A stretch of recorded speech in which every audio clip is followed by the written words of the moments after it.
네, 안녕하십니까. 더불어민주당 국민소통위원회 4월 17일 민주파출소 1일 브리핑 진행하겠습니다. 함께하신 김동화 허위조작정보감시단장님이십니다. 민주파출소 제보 현황 보고 드리겠습니다. 4월 17일 9시 기준 1,044명 방문했고 460건 제보가 있었습니다. 매체별로 SNS가 33.48%로 가장 높은 수치를 기록했고, 뒤이어 네이버 26.96, 유튜브 13.91, 틱톡 3.91 순으로 제보되었습니다. 주요 제보 내용을 말씀드리겠습니다. 첫째, 헌법재판소가 한덕수 대행의 헌재 재판관 지명에 대한 효력 정지 결정한 이후에 헌법재판관에 관한 인신공격성 비방 및 탄핵을 비방하는 게시물이 유포되고 있습니다. 특히 4월 16일 DC인사이드 미국 정치 갤러리 커뮤니티에서는 이미 기사 조작으로 판명된 내용을 공유하면서 인트라넷으로 음란물이나 보던 자가 대통령 탄핵 결정을 하느냐는 식의 허위사실과 비방이 담긴 글이 유포되고 있습니다. 개인 의견을 넘어서 헌법재판관이라는 공직자에 대한 심각한 인격 모독이며 명예훼손에 해당하는 불법 행위입니다. 둘째, 민주당 대선 후보와 연관된 악의적 허위사실이 유포되고 있습니다. 4월 15일 여러 온라인 커뮤니티를 통해서 소름 돋는 도봉역 벤츠 사건이라는 제목으로 현장 영상이 게시되었고, 해당 영상에는 도봉역 인근 도로에서 흰색 차량이 경찰차를 포함한 여러 차량을 밀치며 도주하는 장면이 담겨 있습니다. 4월 16일경부터 SNS를 중심으로 도봉역 벤츠 사건의 운전자가 민주당 후보의 아들이다는 허위사실을 확산시키고 있는데, 보도에 따르면 운전자는 정치인의 자제가 아니고 병원 진료를 거부하고 차량으로 도주하던 중 남편이 112에 신고하면서 경찰이 추격한 상황에서 벌어진 일입니다. 그러므로 전혀 사실이 아닙니다. 세 번째, 부정선거 관련 음모론도 확산되고 있습니다. 최근에는 부정선거 방지를 위한 선거감시단 모집이라는 명목으로 사실에 근거하지 않은 주장들이 온라인으로 퍼지고 있습니다. 4월 16일 스레드라는 SNS에서는 윤 대통령도 당시 지지율이 70%였는데 본선에서는 0.7% 차이로 이긴 게 기적이다.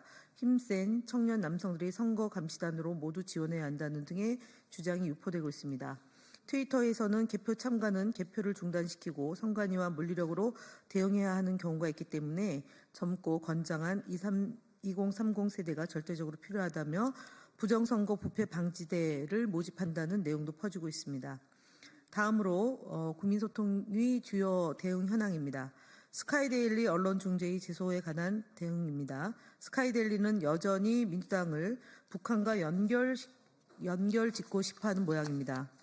민주당이 북한과 중국의 지령을 받는다고 보도를 하더니 이번에는 민주당이 반대해 간첩을 잡지 못하고 있다는 허위 보도를 하고 있습니다. 간첩법은 민주당 주도로 국회 법제사법위원회 법안심사소위원회를 통과했습니다. 이런 사실을 외면한 채 민주당을 향한 왜곡된 보도로 이어지고 있습니다. 특히 윤석열 정부의 불법 비상계엄으로 간첩법 관련 공청회 등 논의가 지체되는 상황을 민주당 책임으로 돌리는 보도는 명백히 허위이며 의도적 왜곡입니다. 4월 16일자 보도에 대해 언론중재위에 제소하였습니다.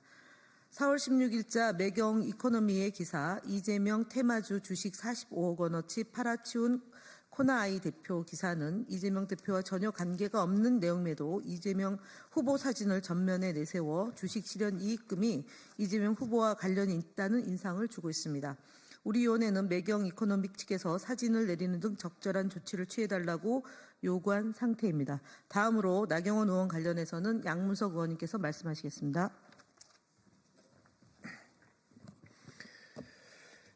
나경원 의원 왜곡 발언을 여과없이 송출한 SBS 김태현의 정치쇼를 방심위에 신고 접수하였습니다. 4월 16일 SBS 라디오 김태현의 정치쇼에 출연한 나경원 의원은 국회도 이재명의 민주당이 완전히 장악해서 지금 어떻습니까? 지금 국회에서 우리는 아무것도 못합니다. 그냥 민주당이 하고 싶은 법안만 하고 민주당이 열고 싶은 날에 열고 이런 모양입니다. 라는 등 더불어민주당이 국회를 장악하여 일방적으로 국회를 운영하고 있다는 식으로 발언하였습니다. 그러나 이거는 왜곡된 발언입니다. 현재 국회 18개 상임위원회 중 정무위원회를 포함 7개의 상임위원장을 국민의힘 소속 의원이 맡고 있습니다. 이는 정당 의석수 비율로 양당 간 합의하에 나눈 것입니다. 국민의힘 소속 위원장들 또한 정무적인 판단으로 상임위를 열고 있는 만큼 이는 편향적이고 잘못된 발언입니다. 기본적인 국회의 과정들이 어떻게 진행되는지 오순 동안 뭘 보고 뭘 했는지 모르겠습니다. 무식해도 유분수입니다. 프로그램 진행자 또한 이에 반론의 시간을 보장하지 않았기에 방송통신심의위원회에 SBS 김태현 정치쇼를 신고 접수시킨 겁니다. 허위사실 유포 유튜브 채널 효잉에 대한 구글 신고를 완료했습니다. 더불어민주당이 마약 수사를 방해하고 마약 사범을 비호하고 있다는 허위사실을 유포한 유튜브 채널 효잉에 대해 구글에 신고했고 법적 대응을 위한 검토에 착수했습니다. 허위사실 유포 혐의로 전한길 씨를 경찰에 고발했습니다. 유튜브 채널을 운영 중인 전한길 씨는 지난 4월 4일 게시한 영상을 통해 이재명 당시 대표에 대해 허위사실을 유포했습니다. 이에 대해 법적 검토를 마친 후 경찰에 고발 조치하였습니다. 다음은 국민의힘 거짓말 시리즈입니다. 우리가 거짓말 시리즈 오늘로 이 90번째, 91번째를 읽게 되는데요. 여러분들이 제발 이 거짓말 시리즈에 대해서 좀 경고를 좀 해주셨으면 좋겠습니다. 이렇게 대놓고 거짓말하는 정치판을 그리고 정치 자체를 희화시키고 혼탁하게 만드는 일에 대해서 언론사 여러분들께 당부드립니다. 권영세 국민의힘 비상대책위원회 위원장은 14일 자당의 비상대책위에서 주 4.5일제와 주 52시간 근로규제 폐지를 함께 추진하겠다며 민주당의 4일제, 4.5일제는 급여를 그대로 유지하려는 비현실적이고 포퓰리즘적 정책으로 오히려 큰 혼란을 줄 것이라고 주장했습니다. 주 4.5일제의 취지는 장시간 근로시간에서 벗어나 근로시간 단축을 통해서 생산성을 제고하고자 하는 것임에도 불구하고 권영세 위원장은 제도의 취지도 모른 채 주당 근무시간은 유지하며 4.5일제를 추진하겠다는 조삼모사식의 황당한 거짓 공약을 내세우고 있는 것입니다. 심지어 주 52시간 근로시간 규제까지 폐지하겠다고 했습니다. 2024년 기준 OECD 회원국의 연간 근로시간은 1742시간인 반면에 한국은 여전히 1874시간으로 무려 132시간이 더 많습니다. 하지만 시간당 노동 생산성은 OECD 38개국 중에 33위로 최하위권입니다. 많은 스타트업 회사에서 몰입도와 생산성에 오히려 효과가 있다며 주 4일제 또는 30시간대 근무제 등을 도입하고 있는 추세입니다. 국힘 주 4.5일제는 시간당 노동 생산성을 확대해야 한다는 시대의 흐름에 완전히 역행하면서 이름만 4.5일제로 국민을 호도하는 거짓 정책입니다.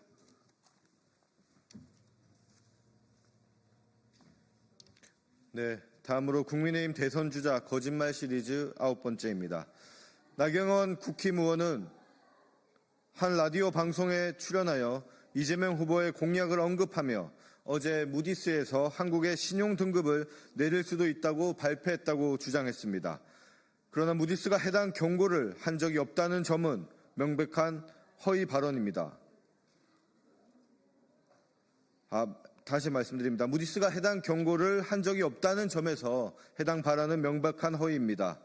무디스는 7일 발간한 보고서에서 민주당 이재명 후보의 기본소득에 관한 언급을 했을 뿐입니다. 해당 보고서는 오히려 윤석열 대통령 파면 이후 한국의 경제, 정치 불확실성이 지속되어 정치적 긴장이 지속되면 국가 경제와 신용에도 부정적 영향을 미칠 수 있다는 내용을 발표한 바 있습니다. 이에 관해서 정치권이 머리를 맞대 숙고해야 할 것입니다. 하지만 나경원 의원은 이런 내용에는 관심이 없고 무디스의 이름을 팔아 보고서에도 없는 내용으로 거짓말을 하는데 보고서를 악용하고 있습니다. 다음 국민의힘 대선 주자 거짓말 시리즈 10번째입니다. 드럼통 사진이 화제가 되자 나경원 의원은 4월 16일 라디오 방송에서 그러니까 제 드럼통 사진이 아프기는 아팠나 봅니다. 이재명 후보의 형사사건과 관련된 많은 분들이 유명을 달리한 이런 것이라는 발언을 재차 이어갔습니다. 황당한 거짓말과 악마화에 대한 반성은커녕 드럼통 사진을 가지고 또 한 차례 저열한 거짓말을 이어가는 것입니다. 심지어 나경원 의원이 언급한 분들은 이재명 대표를 타깃으로 한 정치검찰의 잔인한 압박 수사로 인해 생을 마감한 사법살인의 피해자들입니다. 나경원 의원의 발언은 범죄 수사의 피해자들까지 정치적 목적으로 사용하는 고인 모독의 거짓 공포 마케팅으로 국민을 겁주는 저질 정치의 전형입니다. 나경원 의원은 제발 국민을 한국 정치를 병들게 하는 저질 정치를 멈추기 바랍니다. 다음 국민의힘 대선주자 거짓말 시리즈 11번째입니다. 작년 8월 14일 보도에 따르면 김문수 전 장관은 세월호 참사 기억에 대해 붉은 유산 재미 봤으면 치워라 라는 얼토당토하는 주장을 하였습니다. 세월호 참사로 상처받은 유가족들의 아픔을 전혀 고려하지 않은 반인륜적인 표현인 동시에 추모 공간마저 색깔론에 입각해 정쟁화하여 발언한 명백한 거짓말입니다. 자식이나 가족을 잃고 재미를 보는 사람이 세상에 어디 있다는 것인지 되묻고 싶을 정도입니다. 김문수 전 장관의 세월호 관련 발언은 이뿐만이 아닙니다. 2018년 서울시장 선거에서도 세월호 참사 추모를 두고 죽음의 구판이라고 주장했으며 2020년 본인의 SNS를 통해 붉은 유산을 대청소해야 한다고 주장하기도 했습니다. 김문수 전 장관은 피해자와 시민들의 기억, 추모 활동을 극우적 색깔론과 정쟁으로 몰고 간 각종 발언에 대해 2014년 인사청문회에서 끝끝내 사과하지도 않았습니다. 국민의 아픔도 감싸지 못하고 잔인한 표현을 이어가던 김문수 후보가 국민의힘 대선 주자 1위라는 현실이 참으로 개탄스럽습니다. 이상입니다.